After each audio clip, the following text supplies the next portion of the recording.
వచ్చేసి మా మావయ్య వాళ్ళ అమ్మాయి అమ్ము. మేమిద్దరం కూడా ఈరోజు చాలా ఫాస్ట్గా రెడీ అయిపోయాం. టిఫిన్ ఏమో పూరి ఇడ్లీ తినేసాం. మా తాతయ్య గారు బయటకైతే వెళ్తున్నారండి. మా ఇద్దరు చెల్లెలు ఇప్పుడే తలస్నానం చేసి తలైతే ఆరబెట్టుకుంటున్నారు.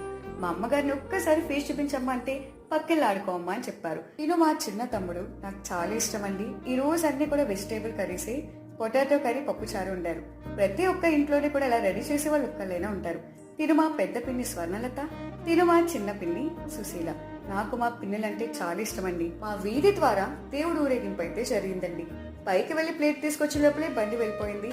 అయినా వదిలిపెట్టకుండా వెనకాల వెళ్లి కొబ్బరికాయ కొట్టి కుంకుమ అయితే ఇంటికి తీసుకొచ్చాను. నైట్ మా అమ్మగారికి బాపకి ఫొటోస్ అయితే తీశాను.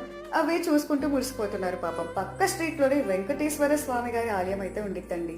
ఫ్యామిలీ అంతా అక్కడికి వెళ్లి దర్శనం చేసుకుని ఇంటికైతే వచ్చేసాం. నేను మా పెద్ద తమ్ముడు స్వీట్స్ అయితే తిన్నాం. మా పెద్ద పిన్ని మావయ్య అయితే డిన్నర్ కోసం పుల్కాస్ అయితే తయారు చేస్తున్నారు.